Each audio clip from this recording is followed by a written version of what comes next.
En 1979, Férouz chante pour la première fois à l'Olympia de Paris. Après avoir vendu plus de 10 millions de disques, voici bientôt 4 ans qu'elle vit dans une profonde détresse, la guerre qui déchire le Liban, refusant de prendre parti mais aussi de s'exiler de son pays natal. Dans la salle comble, rompant le silence et le deuil, son récital, orchestré par son mari Aassi Rabbani, est accueilli par les expatriés libanais comme le plus fervent des messages de paix.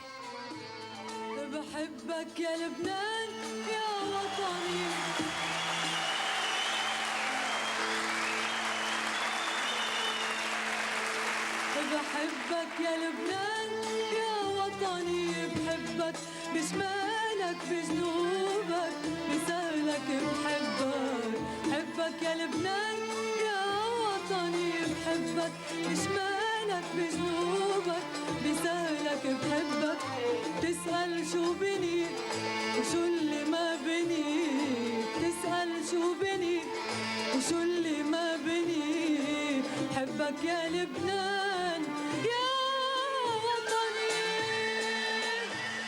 À Beyrouth, aujourd'hui, la paix se présente sous les voiles recouvrant les échafaudages et masquant les complexités politiques du Moyen-Orient. La guerre s'éclose sur elle-même comme une énigme dont plus personne n'aurait la clé. Plus qu'on ne le dit, et moins que la nostalgie ne le voudrait, la ville renaît entre les monuments d'un âge de la douceur de vivre perdu et les chantiers titanesques ouvrant l'avenir à celui des grandes affaires retrouvées. L'exceptionnel dynamisme de la société libanaise n'a pas été brisé par la guerre. Il vibre à nouveau par les artères bourdonnantes d'Amra, où s'établissent chaque jour de nouvelles entreprises. Et dans le vieux quartier sur la mer d'Achrafieh, où l'on parle un si beau français à l'accent chantant dans de vieilles maisons ottomanes, l'harmonie revenue entre les communautés différentes anime doucement les rumeurs du soir.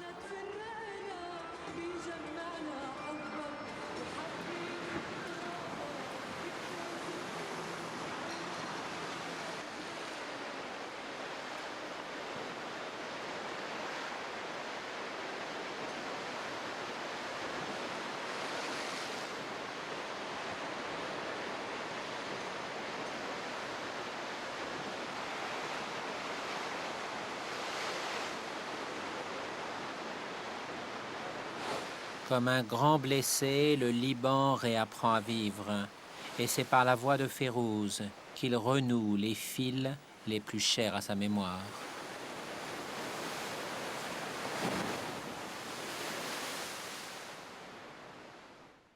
الماضي ما بفل مطرح من وقت لوقت في شيء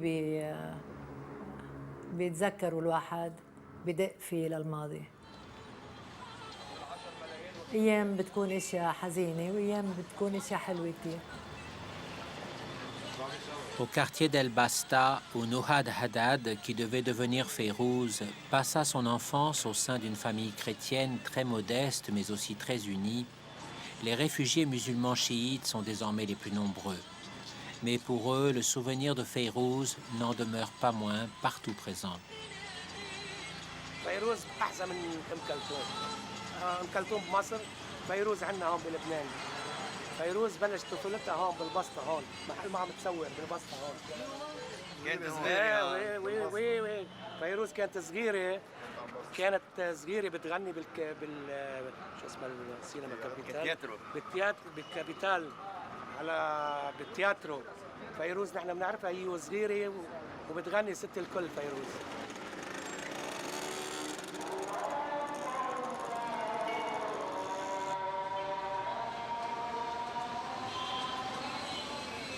Malgré la forte empreinte du Hezbollah sur le quartier, avec les photos de jeunes martyrs collées sur les murs et les innombrables portraits de l'imam du petit peuple Moussa el-Sadr, on entend constamment la voix de Férouz à El Basta, par les fenêtres, dans les boutiques, depuis les transistors.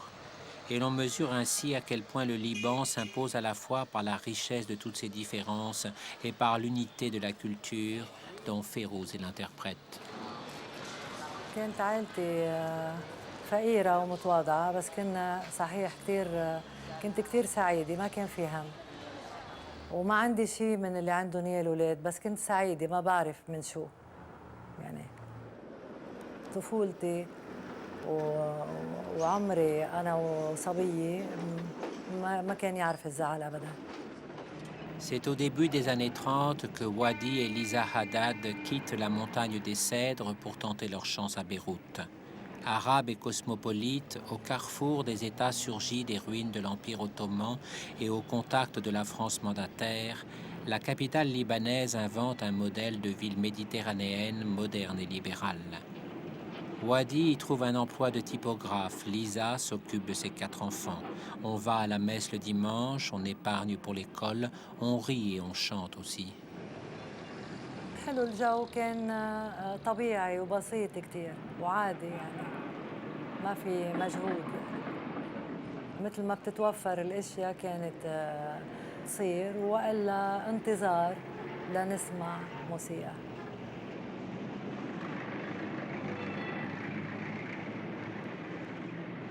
كنت أحب الموسيقى كتير والحقها تسمع عليها لأنه ما كان عندي راديو كنت أتسمع راديو الجيران كل الموسيقى اللي بتمرق اسمعها وأحفظ أكترها كنت أسمع كل شيء موسيقي لأنه مش بإيدي السمع ما كان عندي وسيلة لحط اللي شو بدي وما أعرف شو بدي لأنه ما عندي متابعة إلا اللي بيوصل لي اسمع ورافقه بالغنى أو إذا موسيقى اسمعها بس.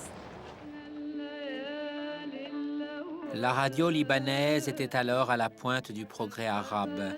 Elle diffusait largement les grandes voix de l'Orient, notamment celles de Farid El-Atrache et de sa sœur Asmahan, libanais d'origine devenus les étoiles du Caire. لما كنت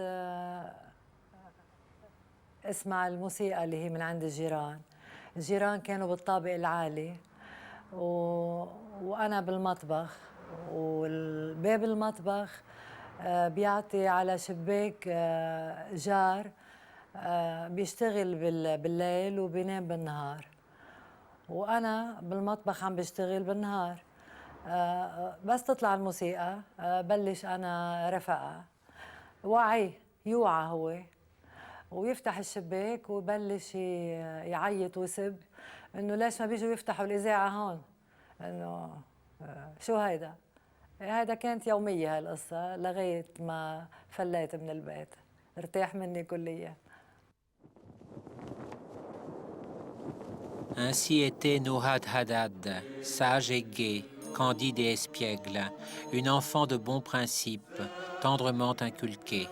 Ne succombez pas à l'envie, soyez satisfaits de ce que vous avez, aimez-vous les uns les autres.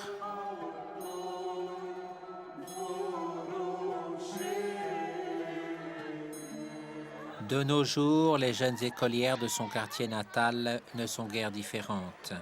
Elles taquinent les étrangers qui les intimident entre pudeur et effronterie, mais préfèrent garder pour elles, leurs amis et leurs familles, celles des chansons de Férouz qu'elles connaissent par cœur depuis l'enfance. Comptines et chorales, Férouz nourrit d'abord ceux qui se gardent de l'innocence des premiers âges.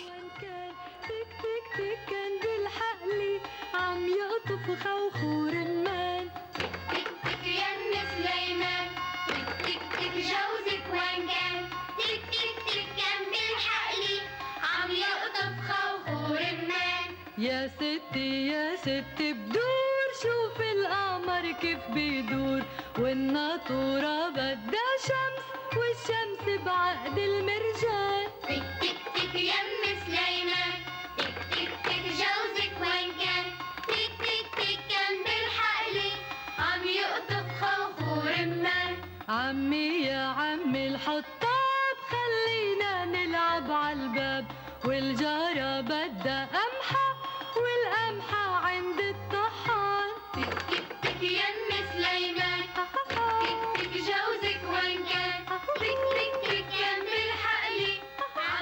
المدرسة كنت اخذ كان في موسيقى بالمدرسة نتعلمها، أناشيد. بس إذا كنت أنا ساخنة كنت اخذ العلامة بدون ما في لزوم إني رتل مع الأولاد. Au Liban, la montagne est toujours proche de la ville. Ses coutumes, son histoire ne se sont pas perdues dans l'agitation de la vie moderne.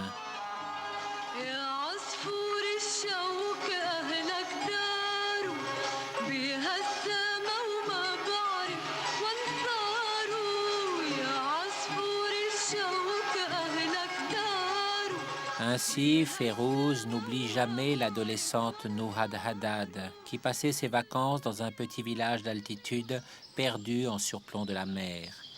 Et quand on redoute de se sentir tout de même déraciné dans la grande ville, il y a toujours une chanson de Férouz pour consoler avec le souvenir de la vie paisible et agreste d'autrefois. هذا هي كانت حياتي عبارة عن نوع من الحياة، ما كان في شيء تاني. هالحياة الحلوة البسيطة الهادية، مثل ما شفت يعني كانت ساكتة وبقيت ساكتة الضيعة تبعيتنا. تشبه طفولتي، يمكن ساكتة أكتر هلأ لأنه كان في ناس أكتر بالأول.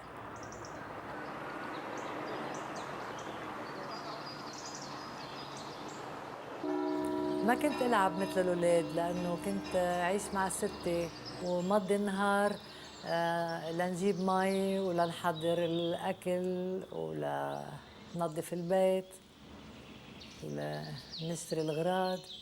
يمرق النهار، ولأنه ما في كهرباء ما في شيء كنا ننام بكير. حياتي كتير محدودة بس بحبها كتير كتير لأنه كان كل شيء يعني بدي أروح على العين لأجيب مي، يعني العين بعيدة عن البيت. كنت غني لوحدي الأشياء اللي حفظتها لأنه عند ستي ما في راديو.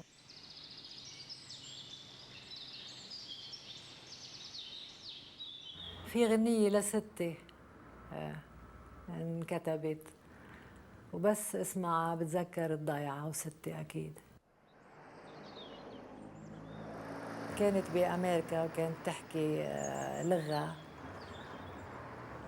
كانت يعني ستي وبحبها كثير.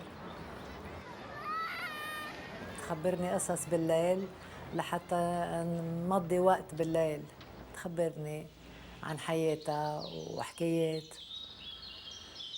كانت سعيدة كثير. طفولتي ما كانت تعرف الهم، والهم اللي يمرق ما شوفه قد ما هو. Le village était surtout chrétien.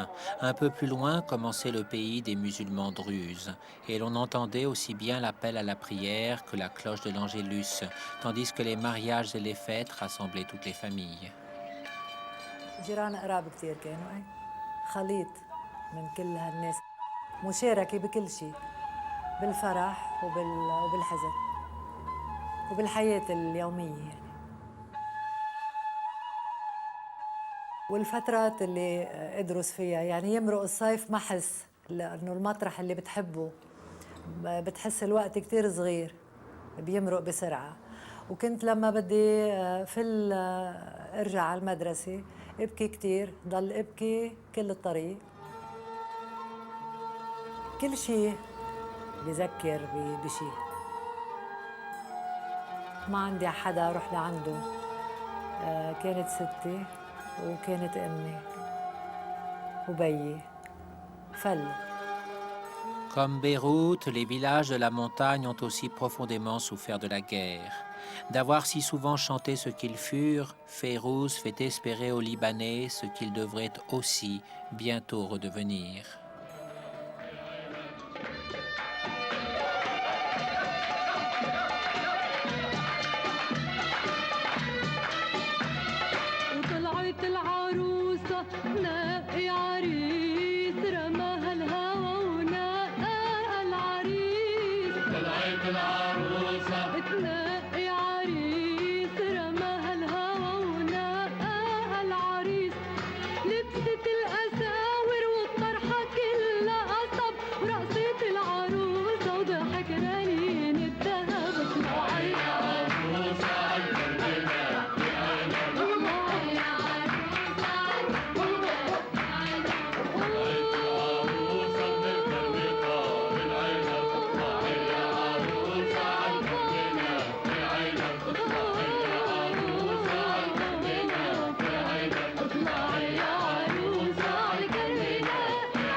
À la fin des années 40, le Liban, qui vient d'accéder à l'indépendance, connaît un essor prodigieux et Beyrouth supplante les autres grandes métropoles arabes par le rayonnement de sa culture.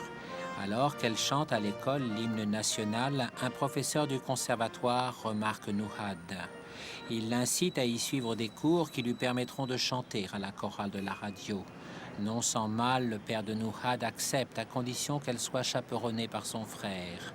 Elle choisit le pseudonyme de Fayrouz, turquoise, toujours par souci de discrétion. Trop tard, le gentil vaudeville pour jeune fille sage s'emballe devant les demandes des auditeurs. بالمدرسة لما سمعوني اقترحوا اني اروح على الكونسرفاتوار ورحت على الكونسرفاتوار وبعدين صرنا نقدم مع التلاميذ تبع الكونسرفاتوار اناشيد بالاذاعه. ووقتها من الاذاعه توظفت فتره كثير قصيره بالكورال تبع الاذاعه يمكن شي شهرين. وبعدين سالوني شو بعرف غني.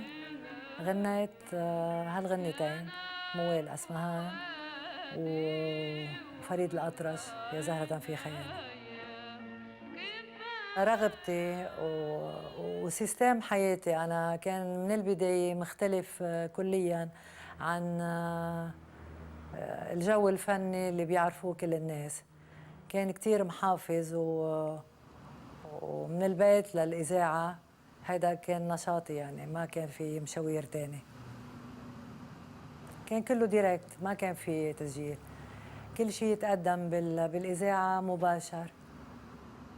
وبعدين بديت بالمشوار لأنه بهالفترة تعرفت على عاصي ومنصور لأنه كانوا هن موظفين بالإذاعة وكان عندهم بروجرام بيقدموه.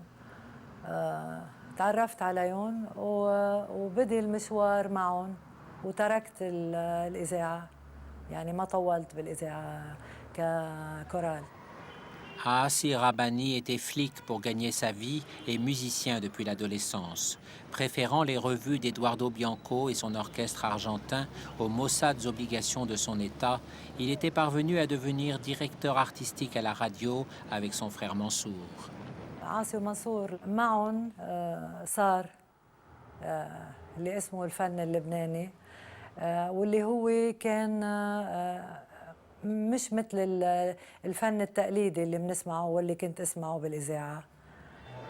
وهالفن هو خليط من الجملة الفنية الموسيقية اللبنانية اللي فيها بتحمل إذا بدنا نقول النفحة الغربية يعني مختلفة كلياً كانت عن الجملة المألوفة العربية.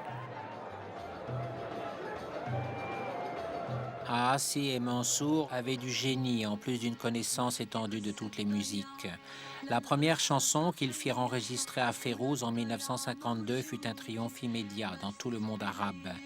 Mais pour Aassi, l'étoile qui venait de naître était aussi la jeune fille idéale, allant sans le savoir vers son premier amour.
Férouz avait cru longtemps qu'elle ne voudrait pas se marier et qu'elle n'avait pas d'avenir comme chanteuse. Et voilà, avec Mansour en prime comme garçon d'honneur, Aassi l'avait persuadée de l'épouser en ce jour de juillet 1954 où des milliers d'admirateurs l'attendaient à la sortie de l'église. Au fait, les frères Rabbani lui offraient ce qui lui était le plus cher, une autre famille prolongeant la sienne. كان سريع العطاء وأنا سريعة التلقي. يعني كنا حياة عايشينها يعني ما عنا كتير علاقات مع الناس. كان شغلنا هو حياتنا ليل نهار. يعني كنت عايشة حياتي بفني أكتر. لما نظهر على الحياة تحس إنه غلط، يعني كأنه يعني كنا نحن يمكن هالعلاقة هالقرب العائلي يمكن كان لازم يصير ليسمح لهالفن إنه ينعاش، إذا بدنا نقول 24 ساعة على 24. يعني كان عاصي صعب كتير بالفن وقاسي ومهم كتير هالشي، لأني أنا بنت هالمرحلة القاسية. كل خطوة مشيت عليها جديدة بالنسبة للغنية كنت خاف أنا أعملها، لأني ما كان حس إني ما رح أنجح فيها. كان إصرار عاصي، هو كان شايف فيي وأنا ما أعرف كل الأدوار اللي عطاني إياها. أنا ما اخترت شيء باللي عملته، كان من اختياره وإصراره علي، وأنا خاف كتير وما جرب ما أقبل. لما يقرر شيء كان يمشي فيه، ما يهمه مواقفي. يعني كنا عم نخلق الموجة الفنية الجديدة اللي ما كانت موجودة، ضد الفن اللي كان موجود. ما كنا محبوبين يعني أبداً، بس هيدي ما طولت. ونحن كنا مصرين كتير على إنه نتابع هالطريق. ما كتير اهتمينا باللي كان عم ينقال عنا رغم إنه كان قاسي كتير. ومشينا ومرقت المرحلة وكملنا الطريق.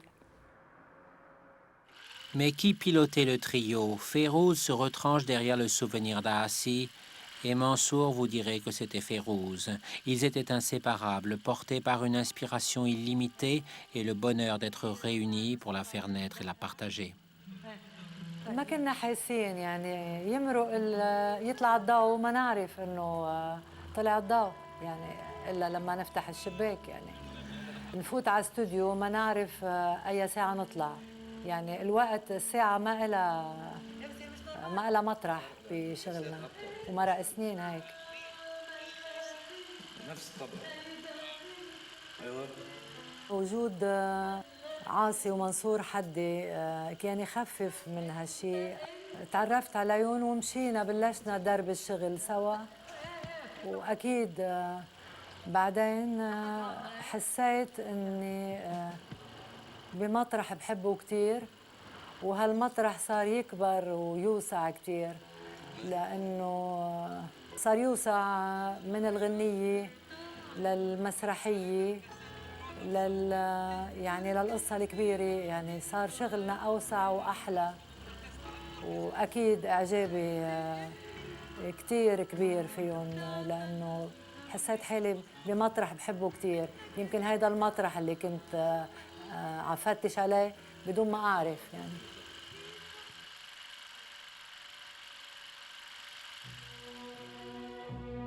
Années 60. On dit du Liban que c'est la Suisse du Moyen-Orient. Harmonie entre les communautés, paix et sécurité alors que la révolution nassérienne catalyse conflits et convulsions tout autour, prospérité des coffres-forts remplis de pétrodollars. La République favorise une liberté sans égale dans le monde arabe. La floraison de la presse se retrouve à la télévision. Fayrouz y impose la musique des frères Rabbani et contrebalance la prépondérance de la chanson égyptienne à tel point que le grand Abdel Wahhab en vient à composer pour elle. Fayrouz est devenue la dame du Liban, dont elle incarne les espoirs de jeunesse heureuse, de progrès constants et de plaisirs ensoleillés et innocents.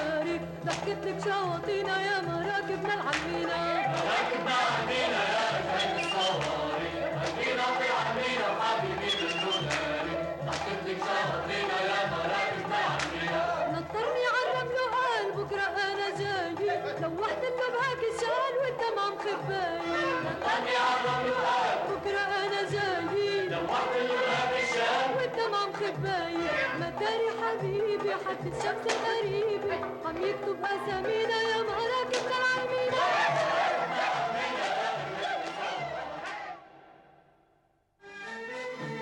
أملي كل جني إن مرة يروح والهوى والهوى والهوى يثني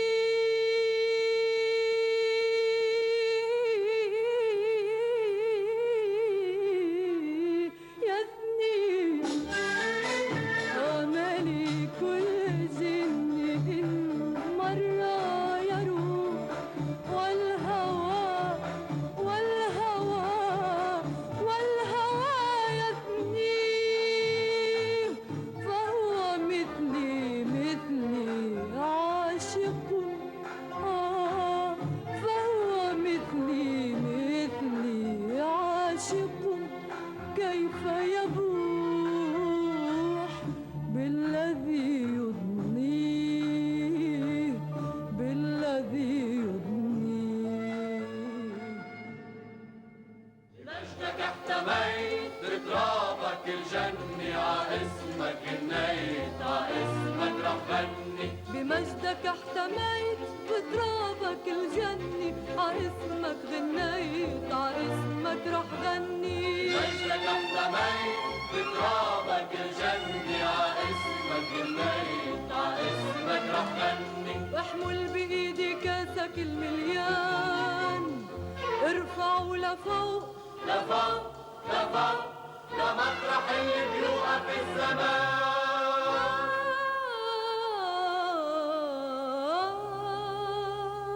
مجدك احتميت بترابك الجني عاسمك النيت عاسمك رح غني واحمل بايدي كاسك المليان ارفعوا لفوق لفوق لفوق لمطرح اللي بيوقف الزمان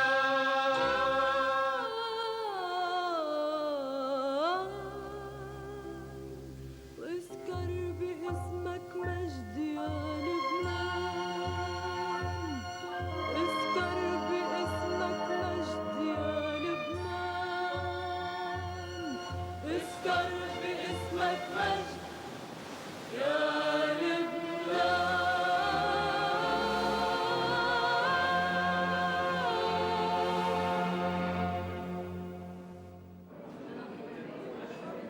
Naturellement, Fayrouz incarne aussi un nouveau modèle d'étoile de la musique arabe. كنت أنا أهرب بس بلشوا الناس يعرفوني وهذا شيء صار دغري سريع ما طول هالشيء يعني كنت أستحي كتير وأهرب يعني إذا كنت ماشي روج أركض ودايما أمشي ما حدا يشوفني أو حدا يعرفني ما حسيت فيها مثل ما لازم يمكن أحس ما بعرف شو هو الإحساس كان يهمني دايما شو عم بقول وإذا عم بيحبوه الناس هاي كانت ردة فعلي La jeune femme timide qui retrouve sa bonne copine, l'effervescente Sabah, n'est pas venue en limousine protégée par ses lunettes noires et ses gardes du corps, mais en famille. Pourtant, c'est la super blonde, pour rêve des beaux gosses des faubourgs, qui est la première à dire qu'elle s'incline devant Férouz. اكيد اجى وقت قبلت هالشيء لانه غصبا عني هاي الحقيقه بس انا بتخبى منها يعني ما كنت استعملها او اظهر فيها يعني حب الناس كان كل شيء حلو كل الاجواء كانت حلوه وفرحه وحلوة بمعنى الحلا يعني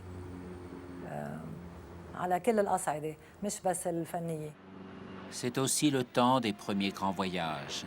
Férouz est si célèbre et tant aimé à travers tout le monde arabe que rois et présidents assistent à ses concerts parmi des foules innombrables qui reprennent en chœur les refrains d'Aassi et de Mansour.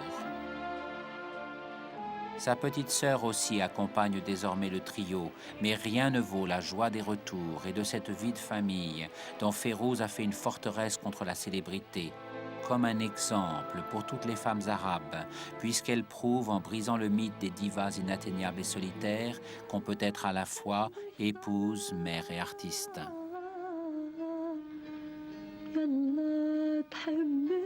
Ainsi, Férouz ne s'éloigne jamais longtemps de ses 4 enfants. Elle les protège contre tous les périls qui menacent la progéniture des stars et leur réserve, en plus d'une tendresse toujours inquiète, cet humour dont la mélancolie légère attache profondément tous ceux qui partagent sa vie à l'abri d'un voile invisible mais infranchissable de réserve et de pudeur. بضحك عريمة تتنام ريمة ريمة الحندقة شعرك أشقر ومنقى واللي حبك بيبوسك اللي بغضك شو بيترقى.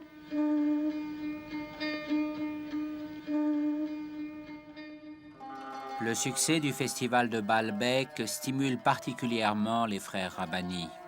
Attiré par les spectacles de Béjar ou de Nureyev, le public occidental y découvre alors Férouz, et c'est pour elle aussi qu'il revient désormais à chaque année plus nombreux.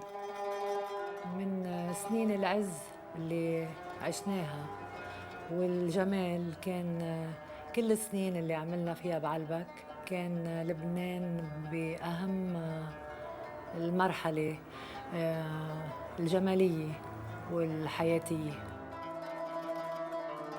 وبعلبك هو أساساً مكان تاريخي مهم. الغنية فوق بيتغير إحساسها ببعلبك. الوجود ببعلبك مهم كتير. بيضيف كتير على الفن يعني. بيعطي بيوحي وبيضيف على الإنسان بحس حاله بمكان في ناس كتير في جمال كتير مرق قبله. هذا بيغني كتير الوجود والفن.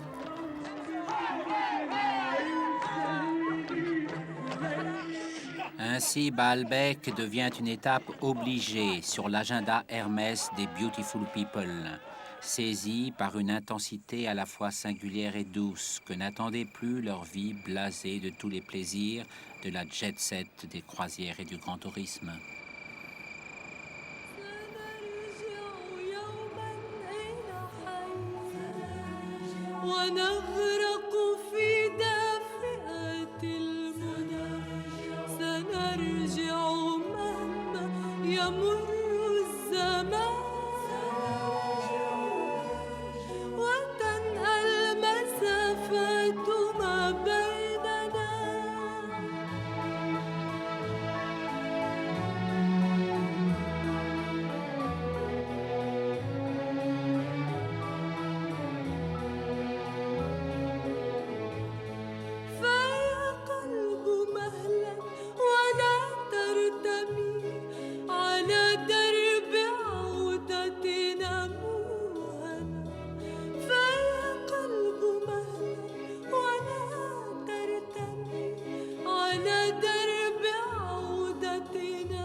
Inévitablement, le cinéma s'intéresse à Férouz, mais la dame du Liban ne veut pas quitter ses enfants pour les studios du Caire. Henri Barakat et Youssef Chahine gagnent alors Beyrouth. ما قبلت وخفت كتير. عاصي كان ما يرد على شو بجاوبه لأنه كان هو يشوف شو النتيجة. يعني كنت أمشي بعد ما أرفض وأيام أبكي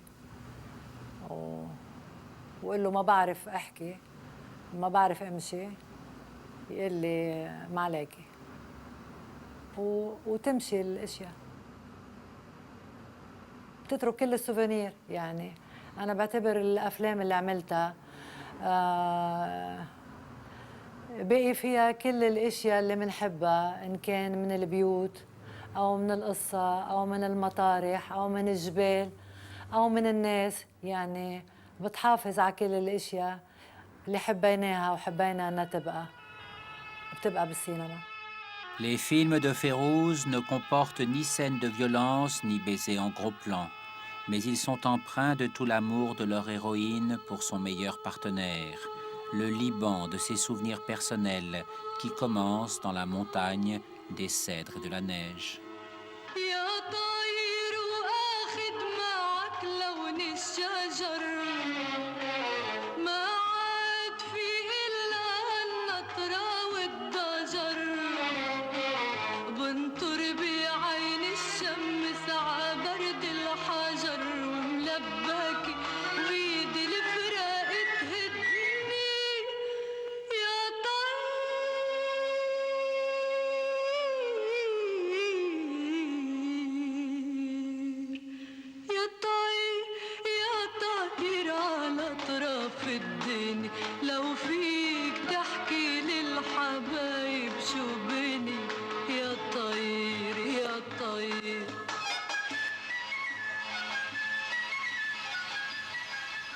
Ainsi, dans ces films, Férouz n'est pas seulement l'incarnation d'une histoire moderne du Liban. Elle en est aussi la conscience quasi géographique, et en tout cas très humaine, parcourant ses paysages et semant ses romances sentimentales à tous les vents parmi le petit peuple des boutiquiers et des artisans.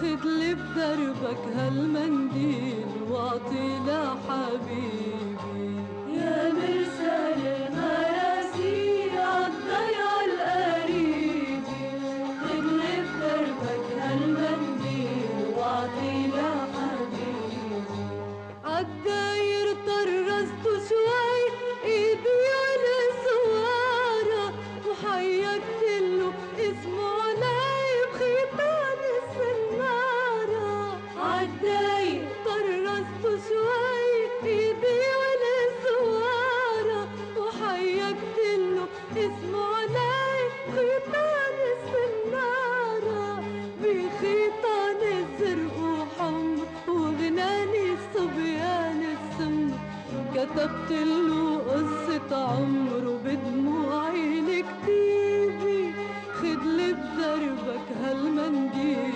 واعطي لحبيبي يا مرسال المال. Mais le Liban vit aussi au-delà des mers, à travers la diaspora de tous ceux qui le quittèrent pour fuir la misère d'autrefois ou par désir d'aventure. Avec ses chansons, Férouz rapporte aux exilés l'écho de leur pays natal, en leur rappelant qu'il ne saurait y avoir d'oubli entre tous ceux qui ressentent la nostalgie de n'être plus ensemble.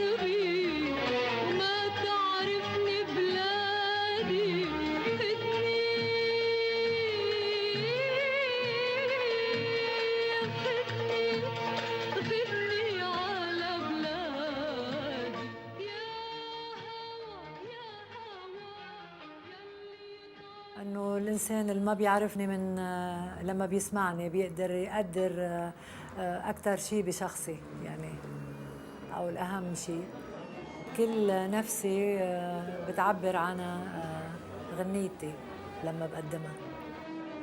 Oui, il ne faudrait pas croire que Férouz n'offre qu'un miroir de sagesse juvénile aux Libanais imprégnés de sensualité méditerranéenne. Bien au contraire, la discrétion n'est pas la pruderie et les ruses de l'amour donnent toute sa valeur au plaisir.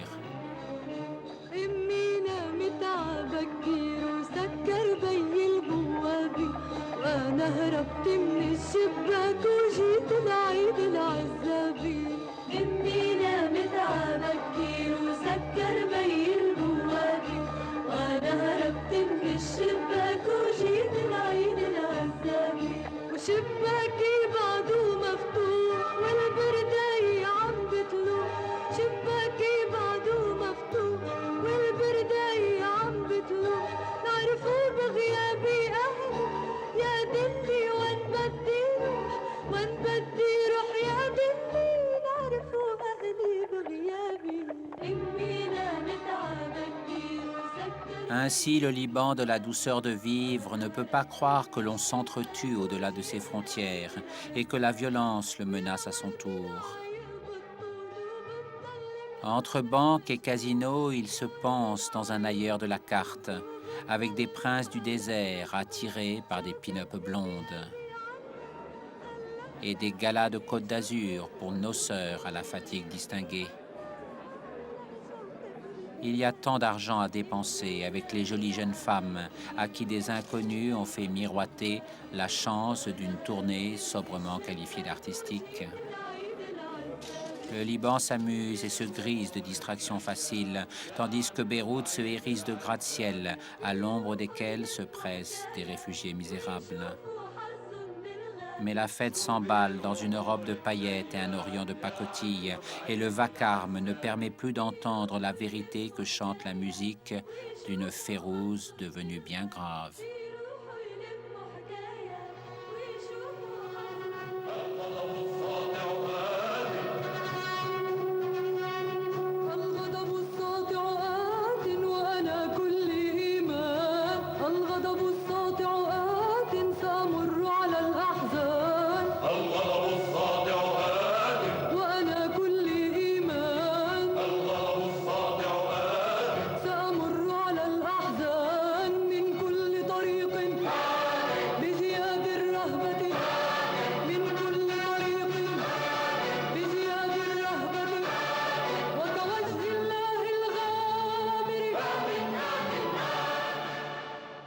C'est à ce moment Kalsoum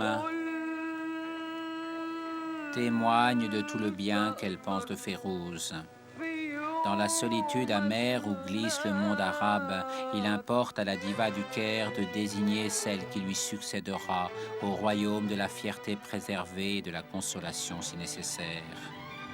Ainsi, Férouz hérite alors par son talent comme par la droiture de son parcours du rôle maternel que les enfants déchirés du monde arabe prêtent à celle qui sait formuler leur détresse indéchiffrable. Au demeurant, le pire ne s'avance pas sans prévenir, même si Beyrouth ne veut pas se souvenir d'une répétition générale à la tragédie de l'enchaînement des luttes fratricides et des manipulations américaines qui s'est déjà déroulée avec de vraies armes et de vrais tanks, se frayant leur chemin parmi une jeunesse en maillot de bain tout excitée par ce nouveau jeu de l'été. Enfin, la situation n'est pas encore assez mûre. La guerre est elle aussi en vacances. Amusez-vous encore un peu avant qu'elle ne revienne. Bientôt.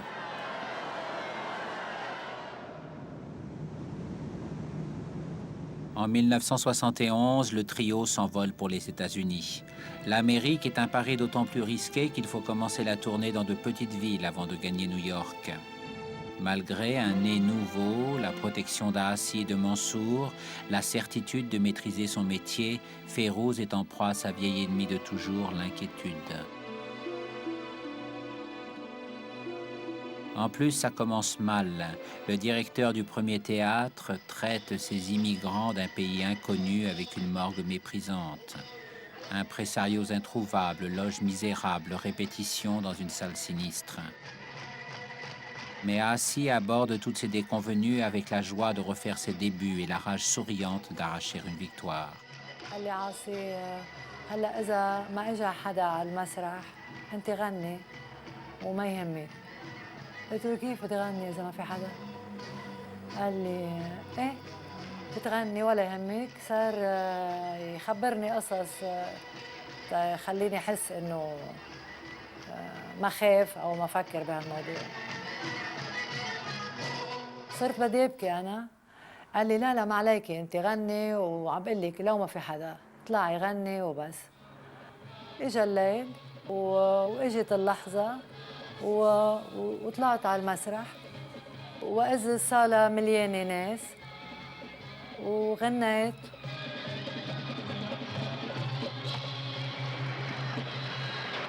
من هالحفله انكتب كتابات كتير مهمه وكانت كل الرحلة كتير حلوة بعد هالليلة اللي القاسية ببدايتها وحلوة بنهايتها. La tournée américaine s'avère donc triomphale. Et désormais, Férouz peut parcourir le monde entier, jamais trop longtemps pour ses enfants qui lui manquent, et notamment Ziad, son fils aîné, qui l'attend à Beyrouth avec les chansons qu'à son tour il compose pour elle, et jamais assez pour le public qui la réclame de Londres à Buenos Aires et de Paris à Montréal. بسفراتي صرت مرة على مرة أحس إنه في تجاوب أجنبي تجاه شغلنا.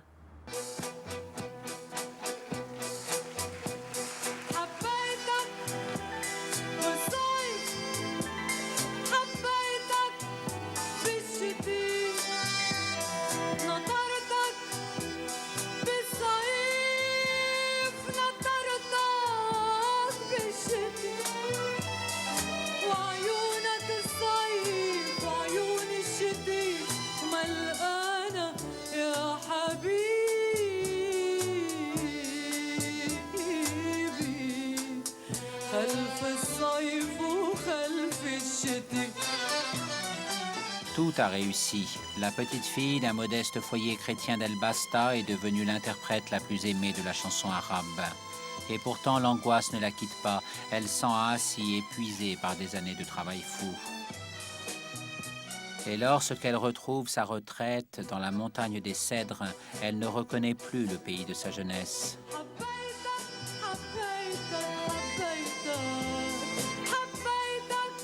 Trop d'argent, trop d'insouciance.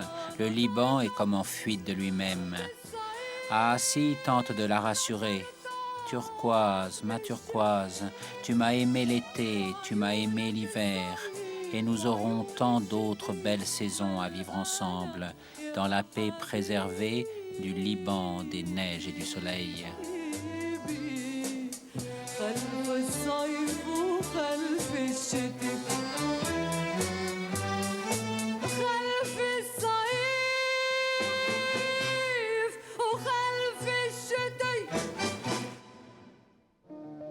Comment ne pas croire à Assi? Même Mansour se laisse prendre au piège du perpétuel entrain de son frère.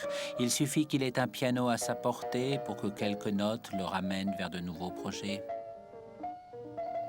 يمكن لما مرض عاصي بلشت أحس بأشياء كتير ومش كلها بقدر أقولها ما بعرفها يعني وبهالطريق بلشت أحس بالخوف أكتر في كذا خوف يعني في الخوف من إنه لما بيقدم الواحد عمل جديد إنه يحبوا الناس هيدا طبيعي بعدين الطريق اللي مشيت فيها بعدين لما مرض عاصي صرت أحس بخوف علي وعلى حالي وعلى شغلنا وعلى يعني شامل يمكن عم جاوبك غلط مش اللي سألتني إياه.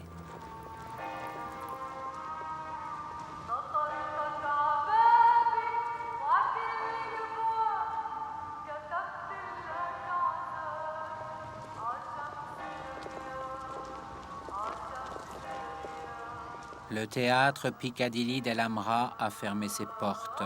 Il n'y aura plus de comédie musicale des frères Rabbani. Le Liban est en guerre. Aassi vient de mourir. Et la voix de Férouz résonne comme le glas de tout ce qui maintenait ensemble une famille, un peuple et leur histoire.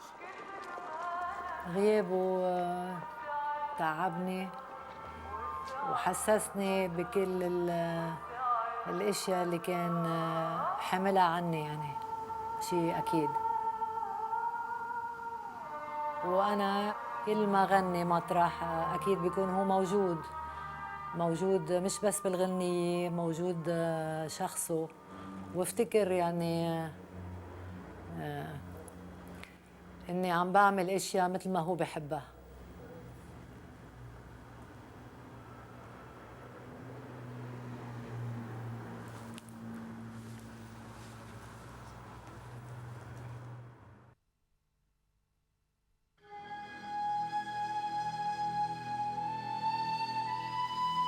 Vous qui n'avez pas su préserver la ville du bonheur de vivre, des erreurs et des mensonges qui ont causé sa ruine, n'espérez pas que Férouz chantera pour vous.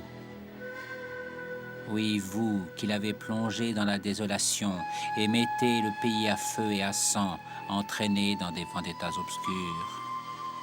Elle et les siens, les gens de paix qui ont accompagné Aassi à sa dernière demeure, n'insulteront jamais sa mémoire, en laissant les égarés s'emparer de ses chansons.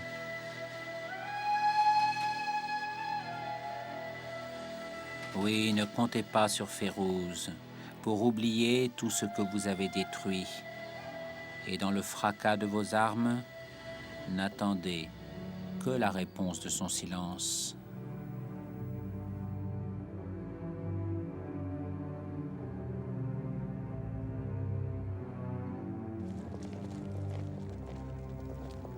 En 1994, les habitants rescapés de Beyrouth se frayent un chemin parmi les ruines. On dit que la guerre est finie, que la vie va reprendre. Oh, bien sûr, plus rien ne sera comme avant, mais les gens se parlent, se pressent, rient et fredonnent. Rien n'aurait pu les dissuader de se retrouver sur la place dévastée des martyrs. Car pour la première fois, après tant de souffrances et tant de deuil, un signe qui ne trompe pas annonce le retour de l'espoir. Férouz est sortie de sa réclusion. Elle chantera cette nuit.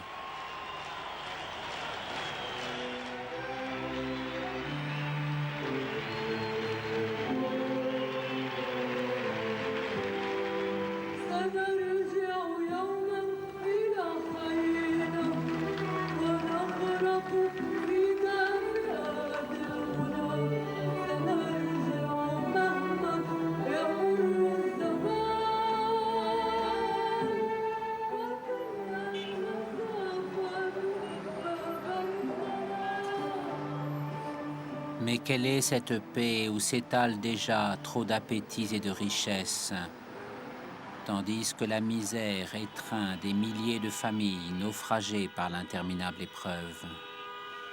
Quel est cet oubli que l'on traite à coups de chantier comme pour effacer les souvenirs de la honte et le poids des remords? ما في صفحة بتنقلب يعني، وما في شيء بفل، يعني كله بيبقى بالنفس حسب اللحظة اللي بتخليك ترجع وقديش ترجع ولوين ولمين ترجع. Allons, ne vous demandez pas pourquoi Férouz ne revient pas sur les chemins d'autrefois. Elle vous sourirait doucement, comme à chaque fois qu'elle se refuse à répondre.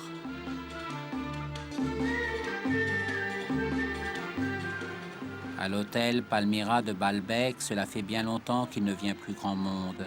Le directeur est un vieux monsieur qui tient son établissement bien en ordre, même s'il y passe le plus souvent ses journées en solitaire.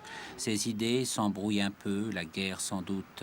Lorsqu'un étranger de passage se présente à l'hôtel, il lui arrive de le prendre pour Férouz et il le conduit à sa chambre comme s'il s'agissait d'elle. أهلا وسهلا أهلا وسهلا ست فيروز أهلا وسهلا ست فيروز هاي غرفتك المحببة إليك أهلا وسهلا فيكي هاي غرفتي. ولا اهلا وسهلا فيكي. تفضلي تفضلي ارتاحي.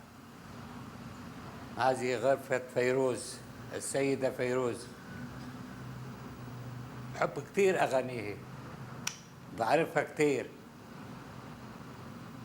هي كانت المهرجانات كلها من الأساس أحسن مهرجانات كانت تقوم فيها هي فيروز.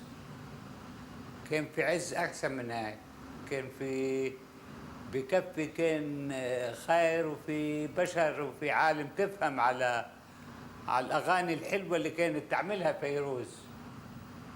بتمنى بالمية 150 إنها ترجع بعلبك.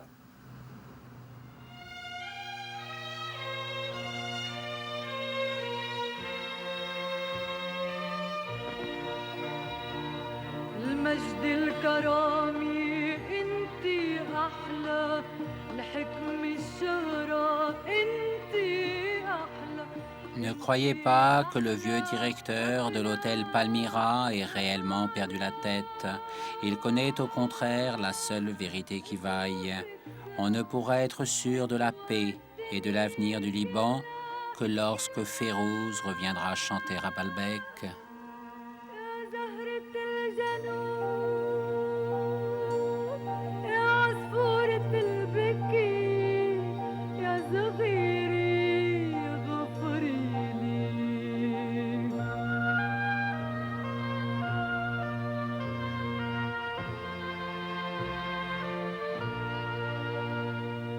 واللي بيوجعني اني التهيت وانشغلت عني،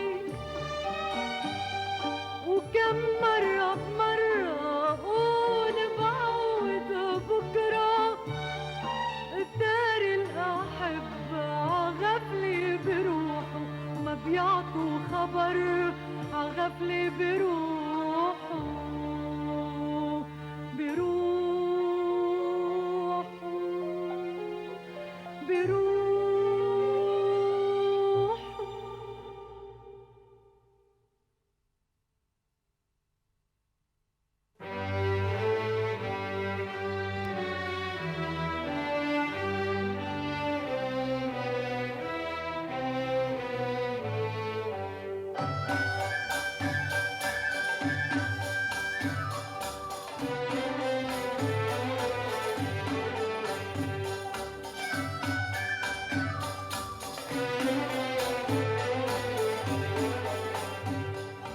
شايف البحر شو كبير، كبر البحر بحبك. شايف السما شو بعيد، بعد السما بحبك. كبر البحر وبعد السما بحبك يا حبيبي، يا حبيبي.